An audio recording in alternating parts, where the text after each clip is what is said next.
我们一起站立来敬拜我们的神。我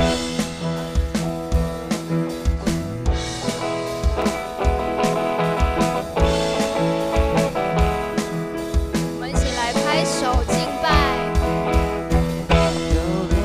我能成就一切，能成就一切，因你赐我力量，凡事都有可能，有你。 生命能改变，我凭信心而活，凡事都有可能。让我们一起在周日的早晨，将掌声、将我们的歌声，一起献给我们上面的主。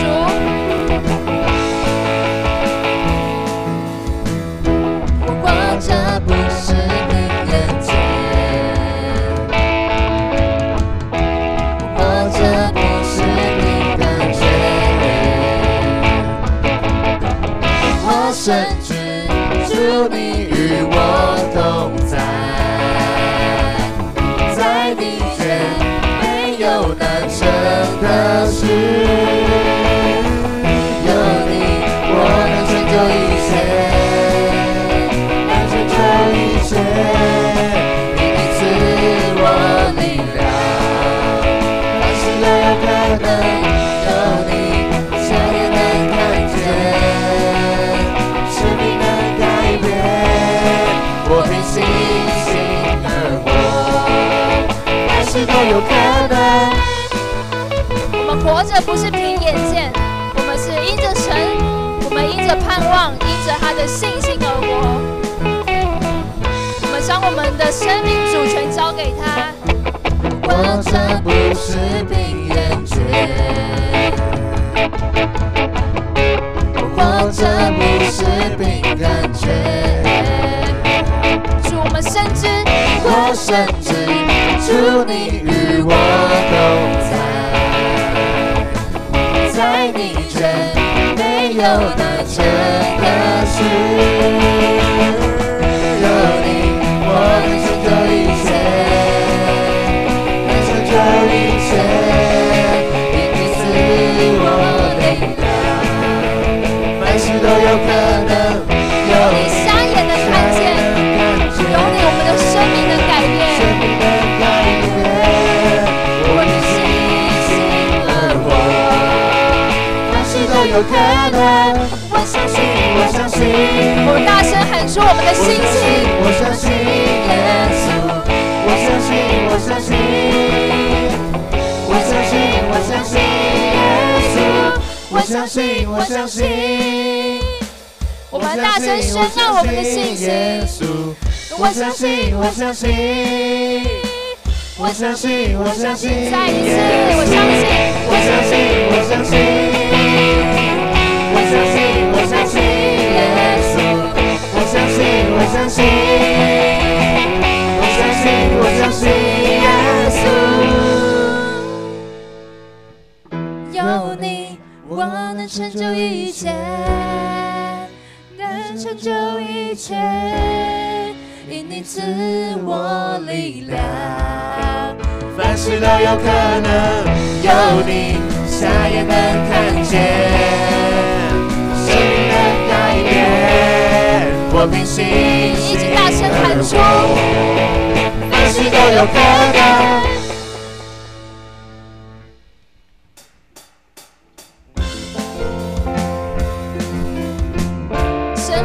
说，你当强壮胆，不要害怕，不要惊慌，因为耶和华你的神必与你同在，他与我们同在，与我们同行。耶和华，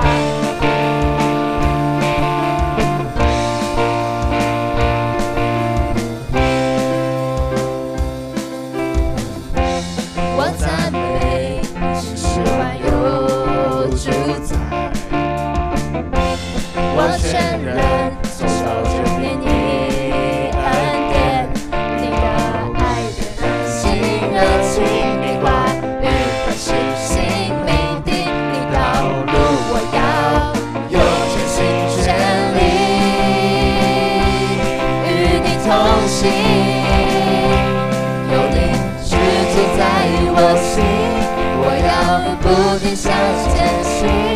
我愿能跟上你，与你在国度里飞行，有你居住在我心，我要勇敢向前行，我愿能跟上你，信心充满与你同行，永远不放弃。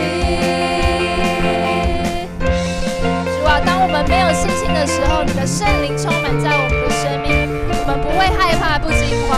主，因你时时刻刻在我们生命的低潮或者是高潮时，你都陪伴着我们。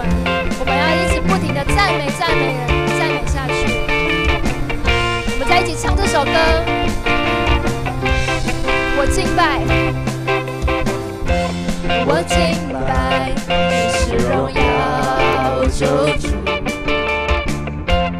我心灵超神全因你救赎，爱慕你宣扬你公义高举你，遵行你旨意，跟随你我便要尽心尽意，与你同行，同行，有你居住在我心，我要不停向前行，我愿能跟上你，与你在国度里飞行，有你居住在我心，我要勇敢向前行，我愿能跟上你，信心充满与你同行，有你居住在我心，我要不停向前行，我愿能跟上你，与你在最后一次有你居住在我心，我要勇敢向前行，我愿能跟上你，信心充满与你同行，永远不放弃。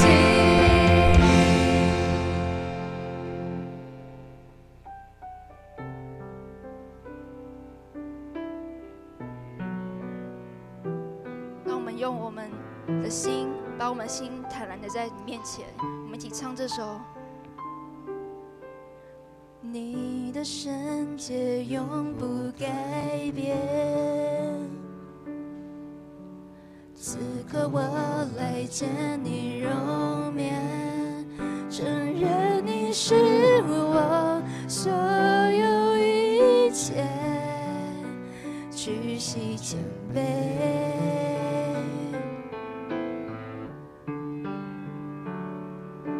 此刻列国都要看见，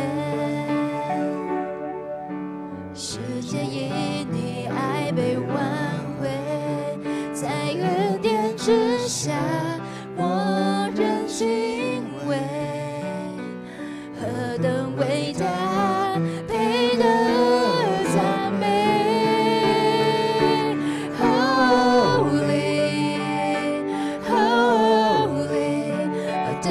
圣洁，主我要敬畏你的一切，充满我心，你就是我唯一的真理。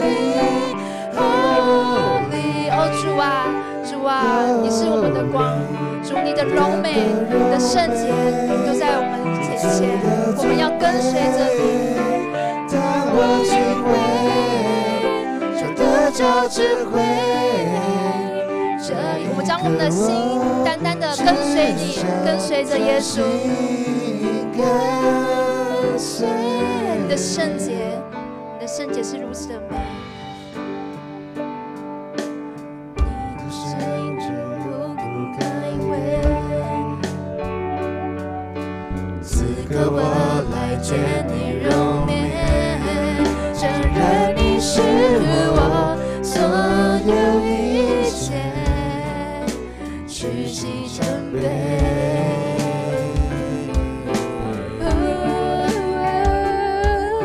此刻列国都要看见，世界因你爱被挽回，在恩典之下，我仍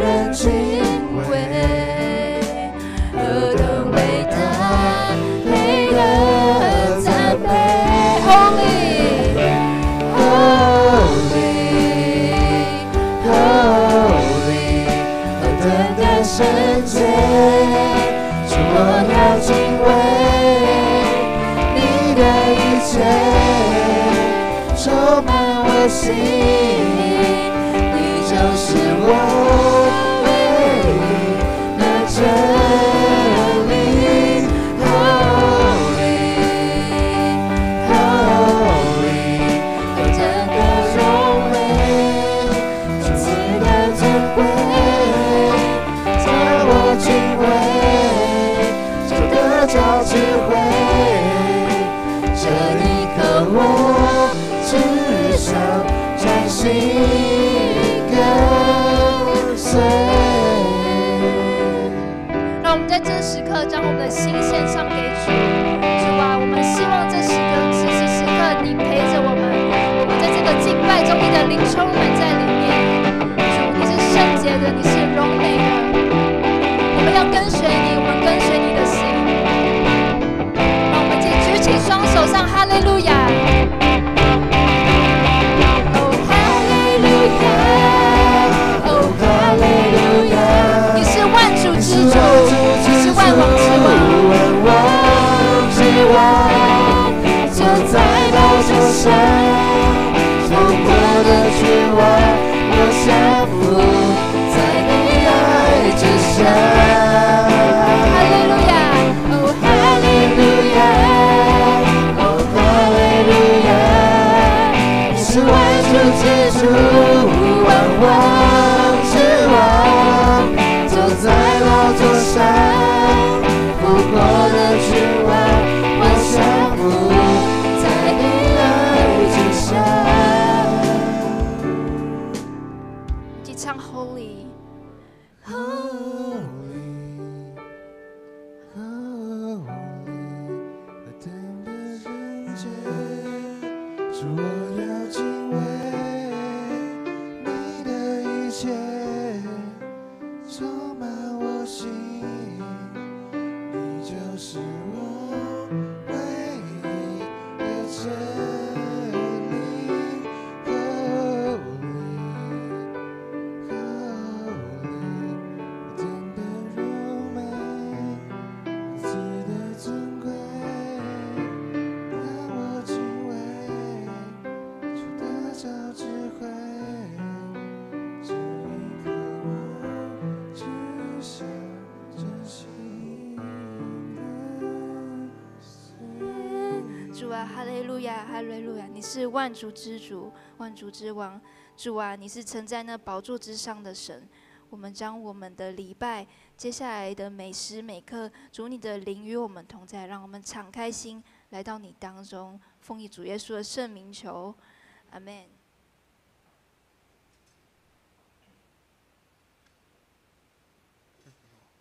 我们现在依然站立，我们来攻读新的诫命，请你要尽心、尽性、尽意爱主你的上帝，这是诫命中的第一，且是最大的。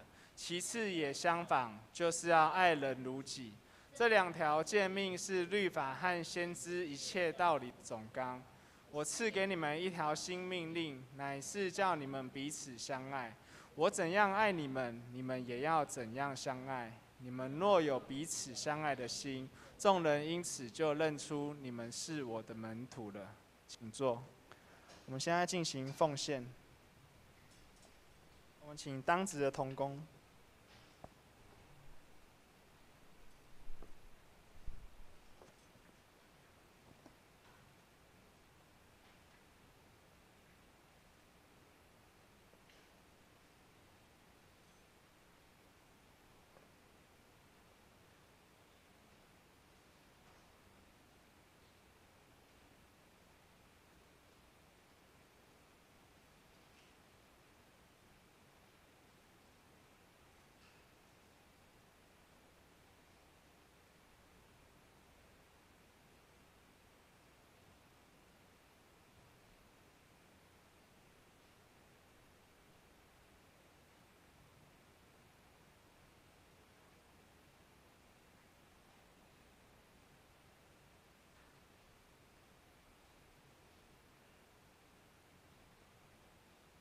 我们一起来低头做一个祷告。亲爱主耶稣，我们向你献上感谢，谢谢你赦免我们一切的罪与过错，让我们在基督里成为一个新造的人，因为这是何等大的恩典。感谢主赐下宝贵的话语给我们，成为我们脚前的灯，路上的光，使我们不偏离的走在你安排的道路上。愿主今天透过黄心怡牧师所要传讲的道，让你的话语在我们生命中发出亮光，使我们得着智慧。也愿主常常指教我们，让我们该做的、当行的路、当做的事，好让我们的生命能荣耀你的名。我们最后也要用你所教导的主祷文这样祷告说：我们在天上的父，愿人都尊你名为圣。愿你的国降临，愿你的旨意行在地上，如同行在地上。我们日用的饮食，今日赐给我们，免我们的债，如同我们免别人的债，不叫我们遇见试探，救我们脱离凶恶。因为国度、权柄、荣耀，全是你的，直到永远。阿们。好，我们现在进行报告。我们可以翻开周报内页，我们继续为公祷事项以及肢体的需要，我们来做代祷。我们来看一下教会消息。第一点，本主日感谢黄信牧师前来本会支援讲道。那愿主赐福保守黄牧师以及他家人。那本会2位牧师随队参与青少年团契的夏令营，那地点在小叮当园区。第二点，9月15号礼拜日下午4点，教会将在1楼举办中秋烤肉。那办法如下：第一点是对象是经常参与主日礼拜以及团契活动的会友。第二点是我们有着收费用，国中以上每位100元，那就读国小的每位50，那国小以下就免费。那报名之后取消是不退费的。那第三点，我们从今日起到9月1号，我们采报名登记。那额满为止，那限额是60位。第四点是，如果报名截止后，就9月1号以后，如果还要参加的，那我们每位就着收300。第三点，下主日为总会文字事工奉献主日，那请为文字事工就是新眼光读经以及更新周刊的需要关心，我们来奉献代祷。第四点，小会报告，为信用长老因为个人因素向小会请假至任期结束。那即日起，教育部部长许玉娟长老兼任礼拜部部长，那于聪勤执事担任总务部部长。另外，9月1号起，我们任命刘永豪执事为主日学的主日学校长。第五点，10月12号上午10点，北中教社部有举办3支净汤活动，那费用1人是300，那会有由团契跟教会负担，那请于团契群组或者是在1楼登记报名。那团契消息跟奉献明细我们自己看，那如果奉献明细有错的话，我们到1楼跟干事更正。那这边的话，我们今天有新朋友叫林彼得，我们请站起来跟大家挥挥手。对，那他是基督徒，已经受洗了，那他现在住在基隆，那我们聚会结束之后，礼拜结束之后可以交易请安。好，谢谢。那我们来看今天的圣经。今天的圣经记载在历代志下1章1到13节。那我来读，大家来看。历代志下第1章第1节：大卫的儿子所罗门国位坚固，耶和华他的神与他同在，使他甚为尊大。所罗门吩咐以色列众人，就是千夫长、百夫长、审判官、首领与族人都来。所罗门和会众都往基遍的丘坛去，因为那里有神的会幕，就是耶和华仆人摩西在旷野所造的。只是神的约柜，大卫已经从基列耶琳搬到他所预备的地方，因为他曾在耶路撒冷为约柜支搭了帐幕。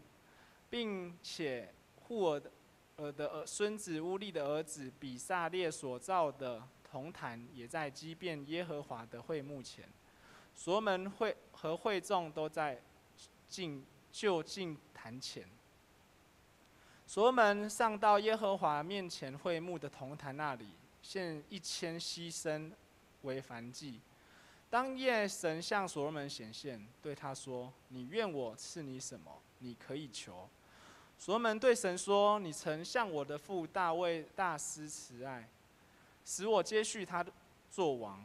耶和华神啊，现在求你成就像我父大卫所应许的，因你立我做这民的王，他们如同地上尘沙那样多。求你赐我智慧聪明，我好在这民前出入，不然谁能判断这众多的民呢？”第11节，神对所罗门说：“我已立你做我民的王，你既有这心意，并不求资财丰富尊荣，也不求灭绝那恨你之人的性命，又不求大寿数，只求智慧聪明，好判断我的名。我必赐你智慧聪明，也必赐你资财丰富尊荣。在你以前的列王都没有这样，在你以后也必没有这样的。”于是所罗门从基遍丘坛会幕前回到耶路撒冷，治理以色列人。我们正道，今天我们要请心仪牧师来正道，他的题目是“你愿我赐你什么”。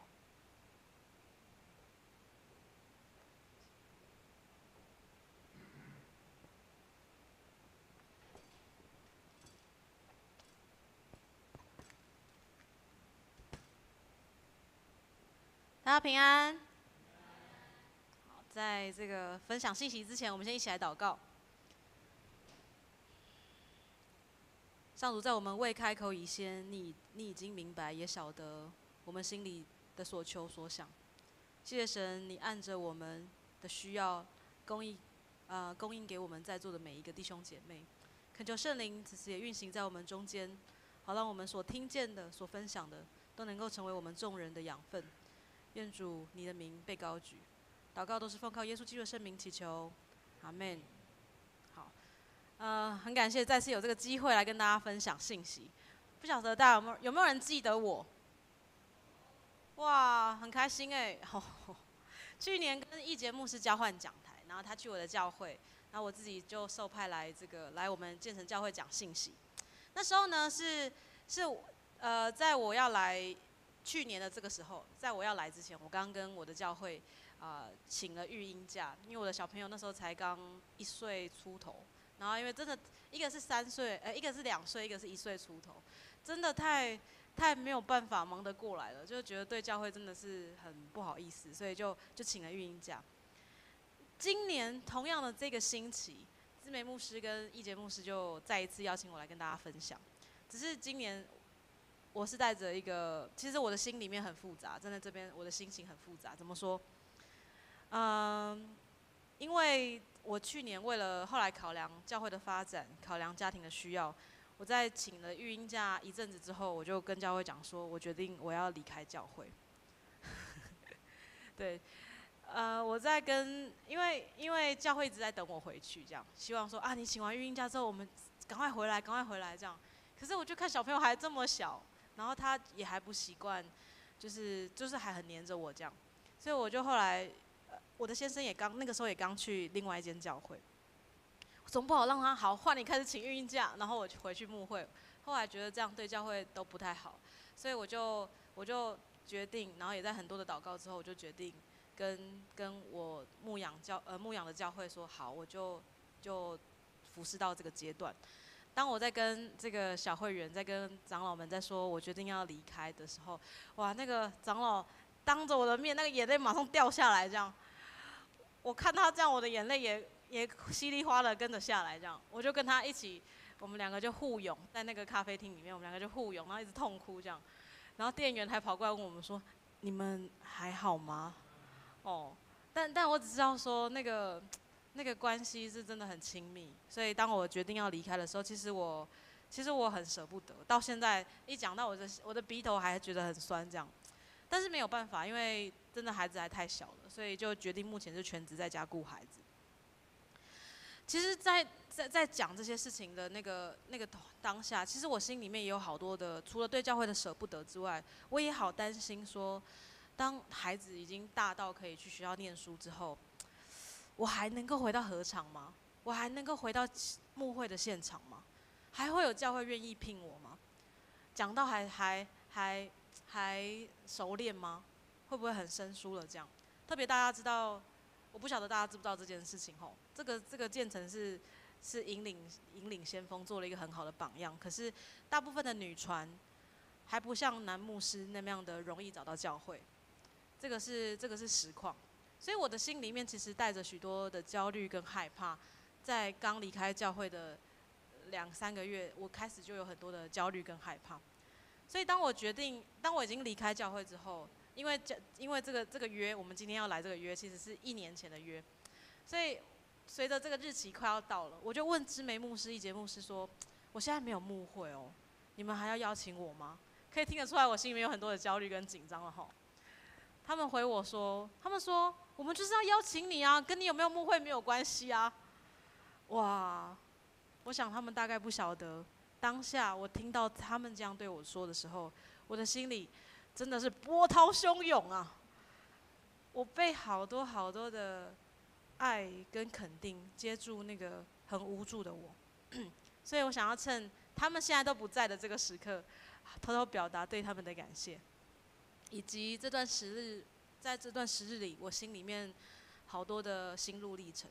所以也很谢谢建成教会这个信仰群体是这么样的温暖，在你们支持传道人的决定的同时，你们也带给我许多的温暖跟善意。好，我要进入今天的信息了哈。今天的信息要跟大家分享是：你愿我赐你什么？我们常常会在祷告中向神祈求这个，祈求那个，对不对？可是我们大概很少是神主动问我们说你要什么。大家有这个经验吗？有没有神主动告诉说，你想要什么？有吗？如果有的话，我今天的讲道篇要改一下。大概很少，我们大概很少有人是神主动来跟我们说你要什么。可是，在今天的这段经文里面，却记载一个人，他却有这个福气。上主主动问他说：“你要向我求什么，我就赐给你。”这个人是谁？所罗门。我们一起来看今天的这段经文。好，对，谢谢 PPT 手。在这个历代志下1章第7节，当夜上帝向所罗门显现，对他说：“你愿我赐你什么，你可以求。”好，在那个晚上夜间，上帝向所罗门显明他自己。如果我们大家看这段经文，我知道好像建成教会是用每日新眼光做我们每天的灵修嘛，所以可能你已经有很完整的读完历代志上，又接着读历代志下了。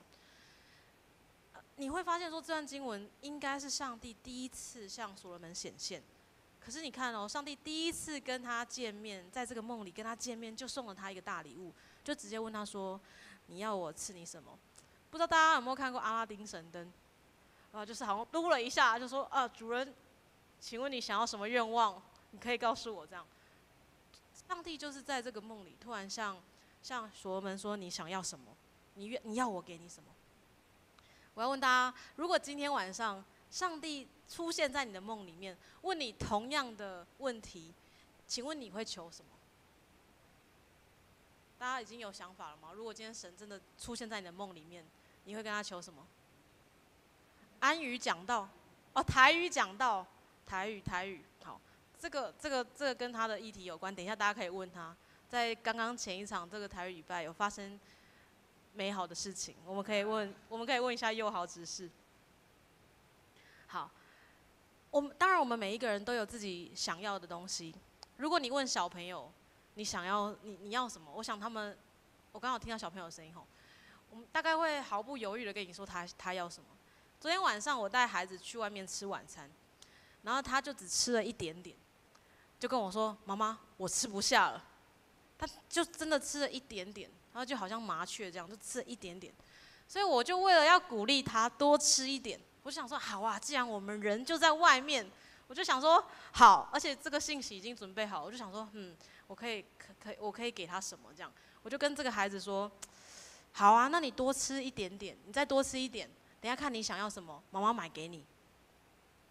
结果他真的就给我多吃一点点，就这么一点点，我用台语讲会比较好笑。讲哦，你拿鸡食两喙，你看你要什么，妈妈买给你，他就真的给我鸡食两喙，就真的是多吃2口这样。所以我就为了要当一个守信用的妈妈，即使他只多吃了2口，我还是问他说：“来，你要什么？你想要什么？”结果孩子跟我说：“我要吃棒棒糖。”我说：“你刚刚不是说你吃不下了吗？”孩子就回我说：“棒棒糖不是饭。”我不知道这个该说他很聪明还是太狡猾吼，所以千万不要轻易的问孩子说你要什么。但是如果神直接问我们你要什么，我们要有这个确信是神能够为我们实现，并且赐福给我们。最近我在医院，我又再一次去医院上课，我这次是在马偕医院上课。然后我这次被分配到去关心，去年我在更新医院，今年我在马偕医院，然后我在马偕医院上课的时候，因为已经又多了一个有了过去的经验之后，他们看到我的这个经历，就帮我分配到去关心癌末的病人，还有这个加护病房的病人。然后因为大部分都会知道我是牧师嘛，他们就问我说，我就问他们说，你们想要向上帝求什么？大部分的人都求说，如果可以的话，希望能够被医治。也有几个很特别，是说我希望上帝赶快带走我这样。这个是我想也让大家知道，真的在很多病痛缠身的人身上带着各种管子、呼吸器，然后鼻胃管，连说话都不太清楚的时候，心里面仍然会有很多的渴求。可是那个最深的渴求，每一个人都不一样。只是我自己在这些病房里面遇到最多的，大部分除了希望疾病得医治之外，真的是好希望，不要再有更多的治疗，赶快神啊，你就带走我。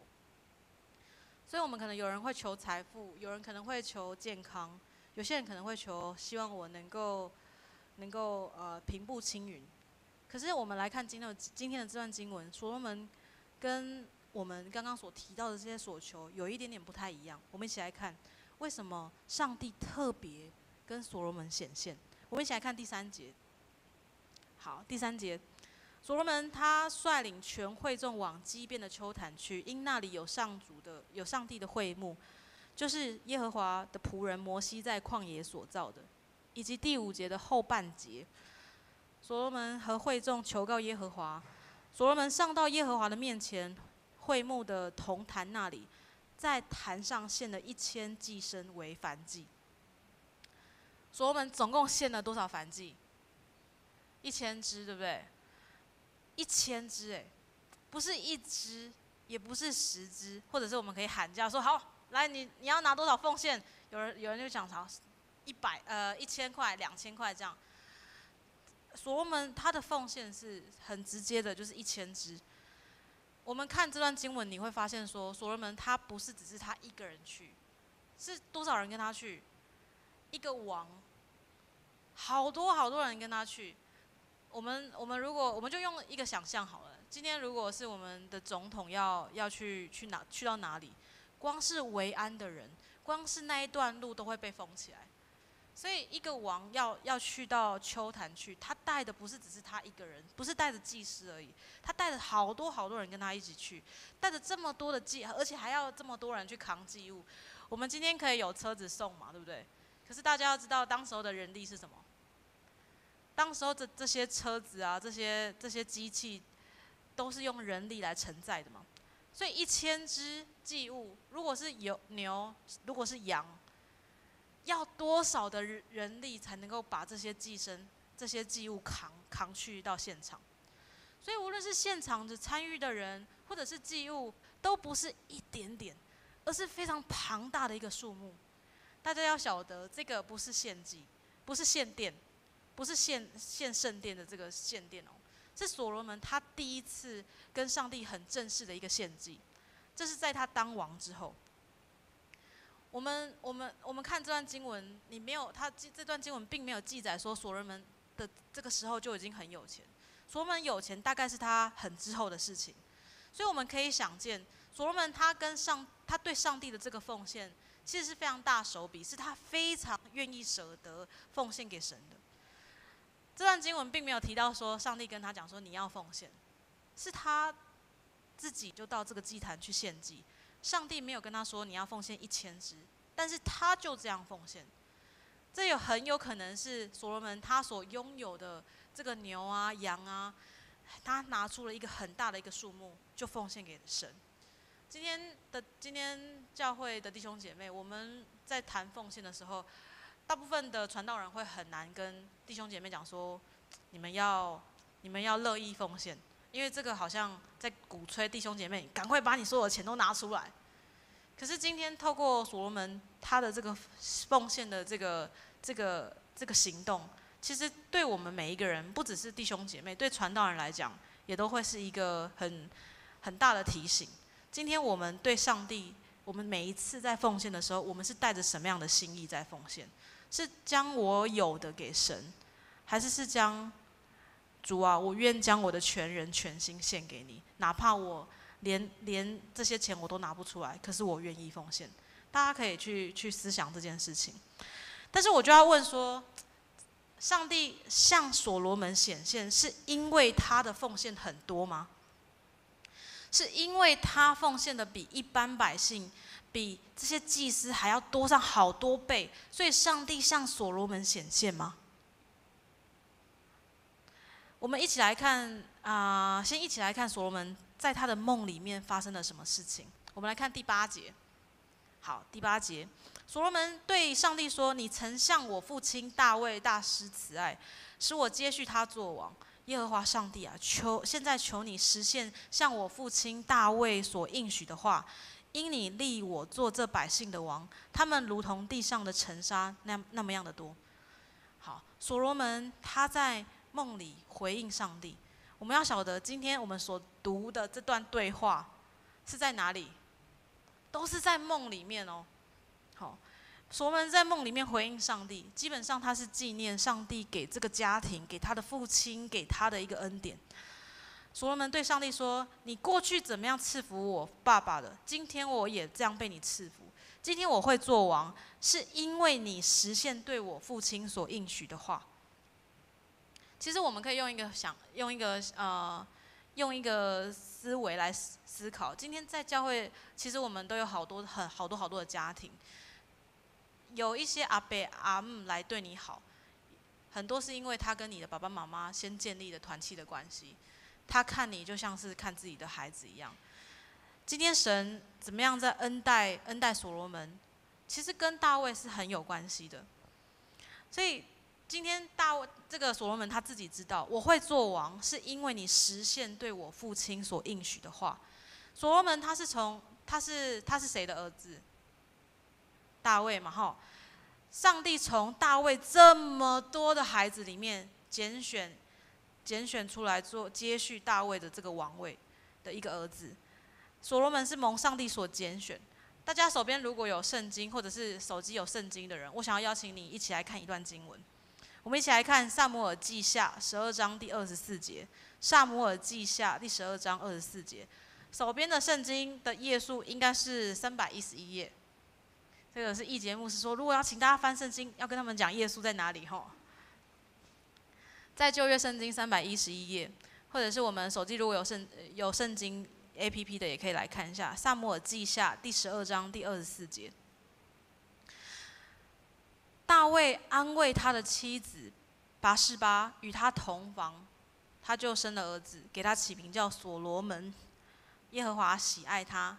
第25节，就借拿单先知赐他一个名字，叫耶底迪亚，这是为了耶和华的缘故。哇，谢谢 PPT 手还帮我特别转到这段经文。好，在这里记载了什么？记载了大卫他从拔示巴得到了一个孩子，大卫将他起名叫做所罗门。有没有人知道所罗门这个名字的意思是什么？他的名字的意思叫做平安，也就是我们常常在希伯来文会听到有人讲 shalom， 对不对？ shalom 这个字 shalom 所罗门其实是同一个字，所以所罗门这个名字非常有意思，因为在在所罗门要生出来的那个时代里，大卫他很常在打仗，他常常在跟别人这个战争，他心里面没有平安，他好希望这个孩子是出生在一个平安的地方，有平安的时代，这个是大卫的期待。可是上主呢，给这个孩子又起了另一个名字，大家有记得叫什么吗？另一个名字，我们读过就忘记了，对不对？因为太多字了。上帝给这个孩子起了另外一个名字，虽然我们很少听到所罗门被这样称呼，可是他却透过先知拿单给了他这个名字，叫做耶底迪亚。耶底迪亚这个意思就是蒙爱的，上帝所爱的，是一个非常非常好的名字。如果我们中间有人之后有考虑有孩子的计划，我们可以考虑取这个名字哈。这个名字是上帝所爱，这个孩子是上帝所疼爱，上帝所拣选的。我们再读回来刚刚今天的这段经文，其实所罗门已经长大了。当他当王来到这个祭坛献祭的时候，他第一次献祭就献了1000只。我们会看到，如果这个信仰是爸爸的信仰，所罗门也渐渐的在形塑他跟上帝的关系。他是这样的愿意付出，因为他真知道，如果不是上帝拣选了我，哪里轮得到我做王？大家还有印象所罗门有多少的哥哥姐姐们吗？我们大概没有办法去细数，好多好多的哥哥姐姐。可是，在所罗门之上，至少有5、6个哥哥。虽然有2个已经过世了，但是他还是有好多的哥哥。如果按照这个排行来选的话，他根本是轮不到的。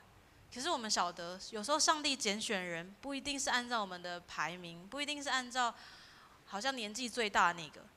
所以所罗门他心里清楚，他会做王，不是因为他有什么，他会做王，单单是因为上帝的拣选。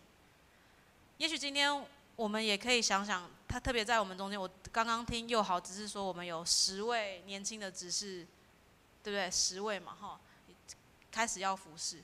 我们是因为什么被拣选成为执事？是因为你特别帅、特别漂亮吗？这当然也很重要了，哈，门面嘛。但我想最重要的大概不是这个。今天如果我们没有上主，没有他的拣选，我们又会变成什么？或许我们可以思考看看。接着我们回头看所罗门怎么样跟上帝祈求。第9节的后半节，他说：“因你立我做这百姓的王，他们如同地上的尘沙那么样多。现在求你赐给我智慧聪明，好在这百姓面前出路，不然谁能判断你这么多的百姓？”大家还记得这些对话在哪里？在梦里面，对不对？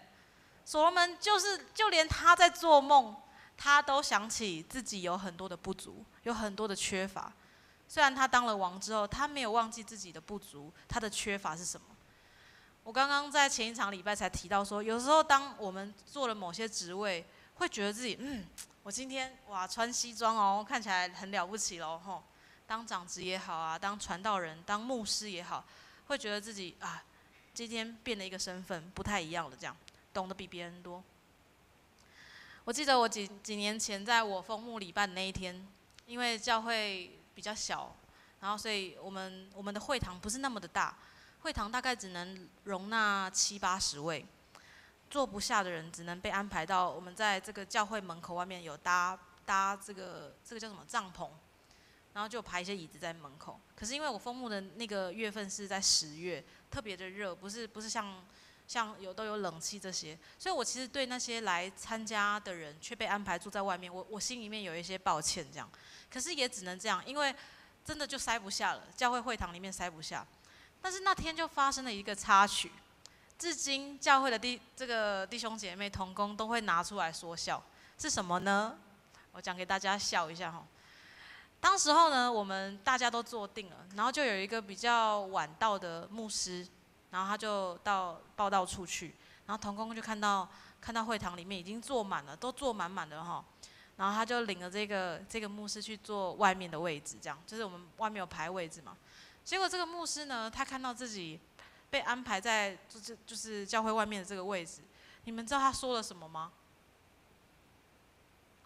他跟那个童工说：“我牧师呢。”对，然后童工在事后再跟我讲说，他说吼，他当下其实很想回他，我在服侍你呢，无你要看我徛咧无？这样，就是这个事件，其实这个插曲，其实我对童工很抱歉，可是同时这也对刚成为牧师的我，我那天刚封牧嘛，然后我就听到这样的插曲，所以就对我来讲是一个很震撼的提醒。我会不会以后也成为我牧师呢的这样的人吼？所以我们在做任何一个工作，无论你做了多久，其实都不代表自己马上变得很丰富，也不代表我们能够很轻易的让人对自己幸福。相信的信了哈，不是另外一个幸福。其实所罗门他即使做王了之后，他仍然觉得自己有好多的缺乏，所以你看，他就连在做梦，他的潜意识里面都在告诉他自己啊，我好缺乏，我这个缺那个缺。所以他到底缺什么？我想要邀请大家一起来看另外一处经文。不好意思 ，PPT 手吼，同样记载这个所罗门的这段故事，但是他谈到了更多他心里面的缺乏。我们一起来看《列王纪上》，《列王纪上》第3章第7节。如果手边的圣经是在第333页。好，我们一起来看《列王纪上》第3章第7节。好，怎么说？他说：“耶和华我的上帝啊，你使仆人接续我父亲大卫做王，但我是幼小的孩子，我不知道应该怎么样出路。”好，不知道大家从这一节里面，你们看见了这个所罗门，他觉得自己的缺乏是什么？要不要说说看？太小，年纪太小，没错。首先他谈到自己，我觉得我很年轻。这个可能也是我们今天很多在第一线服侍的同工，特别是在台上服侍的人，你会觉得自己还很年轻，经验不足。像刚刚佑豪执事就有谈到，他觉得自己的台语不够好，这样。很多时候我们可能会，这是很多人会有的这样的想法。他说：“我年纪太小，我一个年轻人。”大家可以想象，一个所罗门他身边坐的全部都是他跟他爸爸一起打天下的那些军兵。那些大臣、将军们，年纪一个一个都比他大吧，甚至可能会有人说：“哇，你都可以当我儿子了耶！”可是听在一个王的耳里面，这个是什么样的心？会有什么样的感受？可能是开玩笑，可是这却是事实。我记得我自己刚开始在牧会的时候，很多人都跟我说。就说哦，你是传道人哦。其实我到今天我都还会听到说，哦，你是牧师哦。其实我觉得可能也是一个赞美啊，看起来还很年轻这样。可是在你一开始一个新的工作的时候，你听到别人特别提起你的年纪，或者提起你看起来好像很年轻的时候，不见得你的心里会觉得舒服，对吧？所以对所罗门来讲，他的年轻是一个挑战。再来，在这段经节里面，也许我们也可以看到他还缺什么？他还缺乏经验。所罗门他是第一次当王，可能也只有这一次啊。他没有做过王，他必须要一边学一边做，因为他没有经验。他的父亲怎么了？已经过世了嘛，大卫王已经死了，没有办法从旁指导他，所以对他来讲，那个经验不足也会使他很焦虑、很惶恐。我自己也是，我自己在刚当传道人的时候，这个弟兄姐妹，我最害怕遇到一件事情，我最害怕遇到丧礼，因为我自己的生命经验没有太多这个参加丧礼的经验，所以我很害怕我自己在讲道的时候，或者是在举行礼仪的时候。如果讲了一个错话，讲不对，会不会反而让商家更多的生气或者是伤心？这个是我很害怕的。感谢主，在我牧会这7年，我大概只有遇不到5次，真的遇不到5次。好，所以他可能还缺经验。那大家觉得他还缺什么？如果按照我们看今天的主题经文，我们大概会知道他智慧也不足，对不对？除了经验的累积，他必须要上好多好多的课，去上怎么样管理整个国家的经济政策，或者是军事等等的训练。可是他没有，他是马上父亲一死后，马上就要来接这个王的位置。所以你看，他就连做梦都想起自己的不足。亲爱的弟兄姐妹，我们在做梦的时候，你会想起自己的不足吗？会。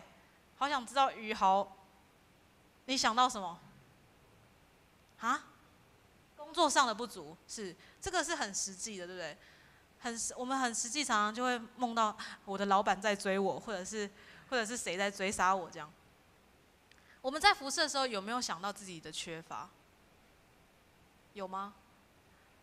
其实我自己，因为我现在刚好提到我在医院上课，这个就是因为我自己在牧会这7年之后，我发现我真的好缺乏，不懂得怎么样去关心生病的人，所以刚好有一个机会，知道医院有开这些课程，神学院其实很少这些课程，所以我就报名去到医院去上课。那个对我来讲是一个新的眼界，因为你会发现哇，好多牧师都乱讲话，都说了不该说的话。特别提一个让大家可以作为这个见解哈，有没有人听过这个苦痛、苦难是上帝化妆的？哇，你们都听过，哇，不知道你们都被苦读得这么深哦。你们知道，对于很多病人，听到你跟他讲说你生病啊，哎呀，这真的是辛苦，可是这个是上帝给你化妆的祝福。你们知道大部分的病人会怎么样吗？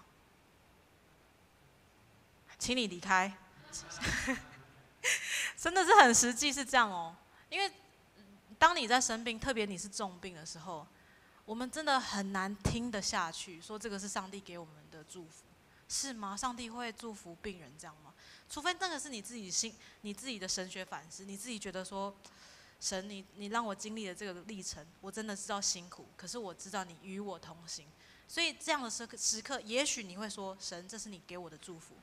可是作为一个关顾着别人的人，我们不能轻易的这样对别人说。这个是我在医院一个很大的学习。很多传道人都乱讲话，所以我们真的要为传道人好好的祷告。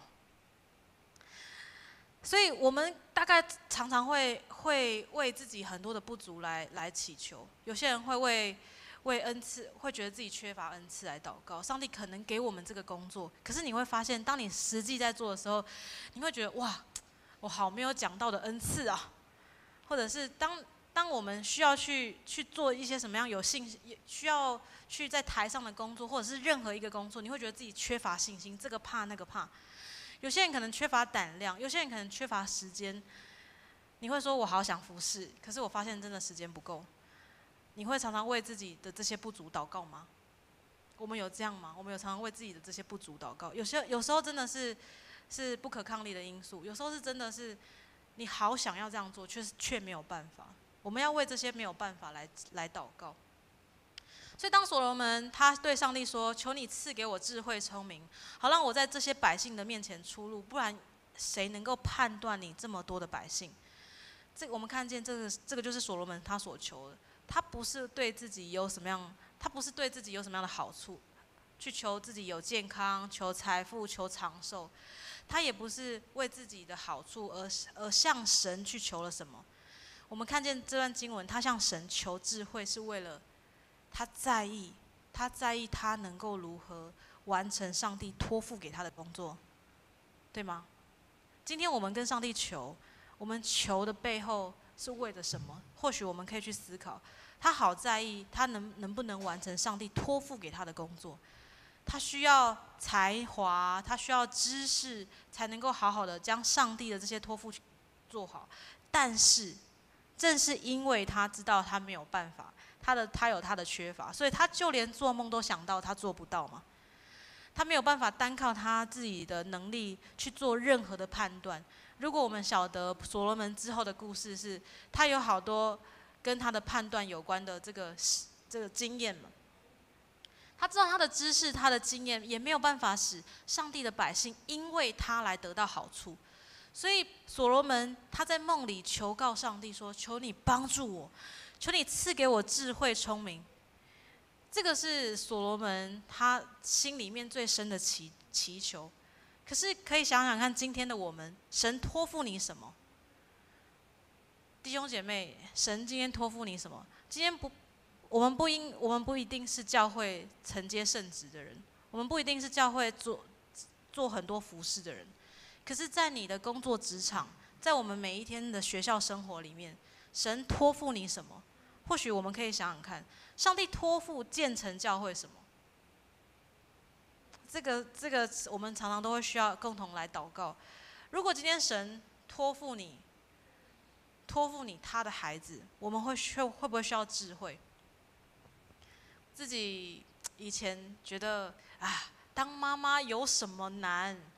就是补出来之后，就是喂他吃饭喝奶，然后他就会长大了，对不对？好多妈妈摇摇头，还真的不是。我生了第一个，生了第二个，我生了第一个我就知道我不是当妈妈的料。我说实话，我真的不是当妈妈的料。然后后来又生了第二个孩子，因为觉得怕一个孩子会孤单，所以生了第二个孩子。可是有了2个孩子的我之后，我更确定我真的不是当妈妈的料。真的，一个就很难，2个不是2倍的难，是更多倍。你们知道，就连我今天要来讲道我都是找了好多人帮我看那2个孩子，不然我没有办法安心来这边讲道。所以真的好难。所以当神给你孩子，你会不会需要智慧？你一定会需要好多的智慧。什么时候陪伴？什么时候教导？当他只要吃糖果不要吃饭的时候，要不要教导？要不要打？打有用吗？打可能有用，可是这个不是最终极的这个治标的方式吗？什么时候是安慰？常常我觉得上帝都用孩子来磨练我的耐性，真的不容易。所以神将什么托付给我们？托付给建成教会，我们一定会为这个托付而感到忧虑担心。可是同时我们也看见神会给我们什么？会给我们智慧。上帝向所罗门显现，不是因为所罗门他奉献的多，是吗？是因为他奉献的多，所以他显现吗？上帝向所罗门显明他自己，单单是因为他爱大卫，单单也因为他爱所罗门。过去他如何向大卫大施慈爱，今日他也向所罗门施展他的怜悯跟他的疼爱。今天我们在每一个神秘的，不是神秘，在我们每一个灵性的经验里面，也许你在祷告中，你可能经历到神给你很深的拥抱，给你你的祷告的蒙应许。其实不是因为你奉献的多，不是因为你在台上有很多的服事，这些都很宝贝，没错。可是不是因为这些，神他今天向我们显明他自己，单单因为你是我所爱的孩子，我所喜爱的。大家还记得这一节是在哪时候听见吗？是在耶稣他受洗的时候，天开了吗？上帝有声音有声音从这个天敞开的时候，显明说这是我所爱的孩子。所以每一位弟兄姐妹，神向我们显明，从来不是因为我们做得多好，或者是我们有很多的服事。如果是因为是这样的话，其实我们大家都去服事就好。今天神爱我们，单单因为我们是我们，他爱我们这样。亲爱的弟兄姐妹，当有一天上主问我们说：“你愿我赐你什么？”再一次要问大家，你会怎么求？你会怎么说？也许你可以求财富，你可以求名声，你可以求长寿，甚至你可以求神啊，让那个我讨厌的人消失，甚至我们都可以这样求。但是我要说的是，我们可能没有办法去很深的经历到上帝的爱，因为我们不懂得。所罗门向上主求智慧。其实我们看这段经文，当我们再看得更深入一点，每一次我们在跟神求，其实我们更深的祈求是什么？是祈求神你与我同行，是因为他需要上主，他好知道他需要上主的陪伴。我刚刚看到大家的周报有写到说，我们9月15号要烤肉，对不对？分享一个故事。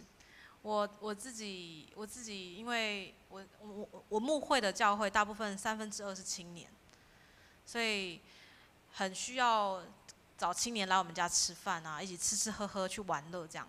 所以有一年的这个中秋节，我就照往常，我跟这些教会的学生说：来，你们都来我们家吃饭。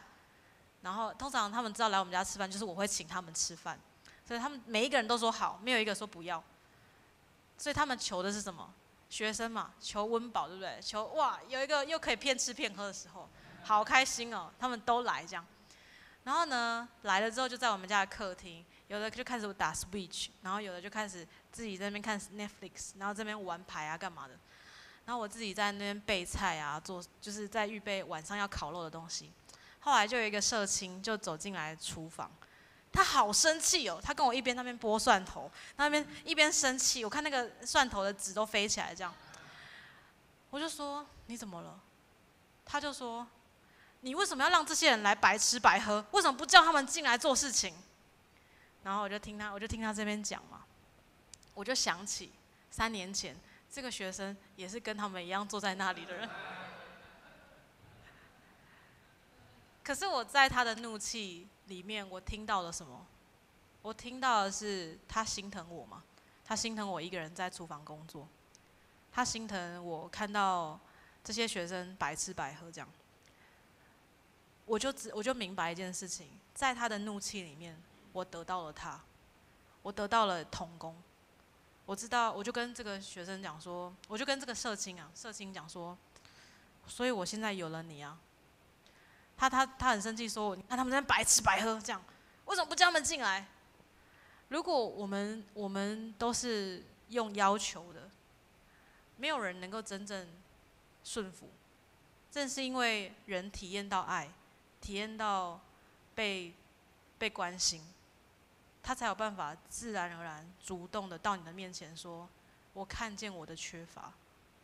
这个同工他让我看见的是怒气嘛。可是后来他明白，原来他也好在意有人跟他一起，因为他在我的身上看到我好孤单，所以他跳出来这样。愿我们每一次我们所祈求的，是因为思想上帝对我们的慈爱、对我们的疼爱，以及他对我们的托付而来祈求。我们一起来祷告。亲爱的上主，谢谢你透过所罗门的经历，帮助我们意识到我们一生的好处、福分不在你以外。好多时候，当我们汲汲营营在追求自己的想要、自己的喜欢，忽略了你才是我们生命的主宰。主啊，愿你赦免我们。感谢你总是对我们这样的容忍，对我们这样的涵容。当我们总是在为明天忧虑，常常在烦恼吃什么、穿什么，你早已明白，你早已晓得，并为我们预备好一切。主，谢谢你帮助我们学习，总是先求你的国和你的义，让我们能够与主相连结，在每一天的生活里，在每一个艰难中，主，因为晓得你与我们同行，我们便无所畏惧。谢谢你是如此的爱我们，求你与我们众人同在。我们这样祷告，都是奉靠耶稣基督的圣名祈求，阿们。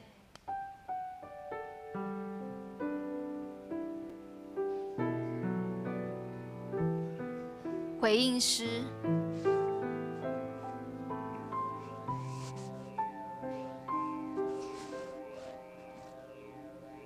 你的圣洁永不改变，此刻我来见你柔绵，承认你是我所有一切，屈膝谦卑。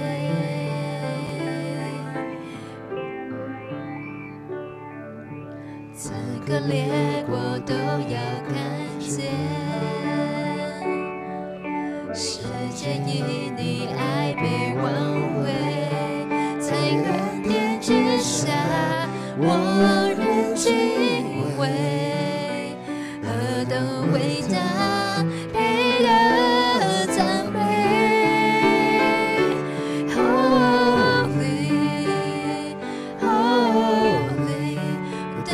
圣洁，主我要敬畏你的一切，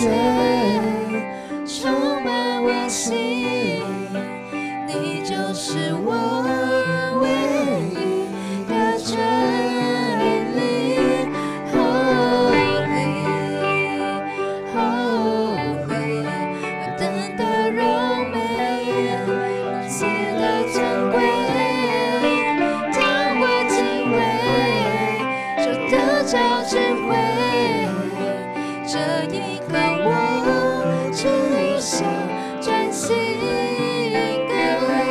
跟随。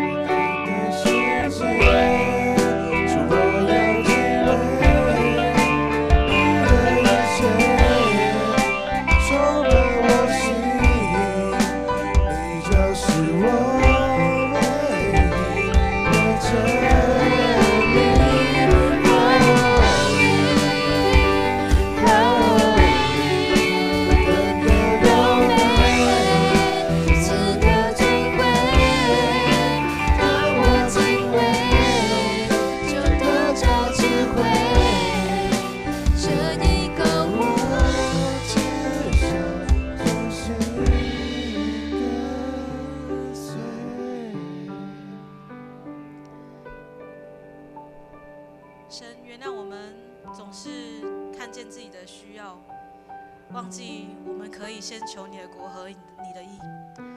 主，愿你加添我们众人智慧和能力。当我们在面对每一天的困难，在面对生活中许多的挑战时，神你让我们知道，主你早已将我们一切所需加给了我们。主，谢谢你的恩典。愿主耶稣基督的慈爱、天父上帝的恩典、圣灵的感动，常与我们众人同在，从今时直到永永远远。阿们。好，让我们来唱最后一首歌，哈利路亚！我们一起拍手。是我生命的救恩，你的双手扶持软弱，是我刚强。你是道路、真理、生命，是我们永活见证。哈利路亚，你是信是公义救主，哈利路亚，我要永远跟随你脚步，哈利路亚。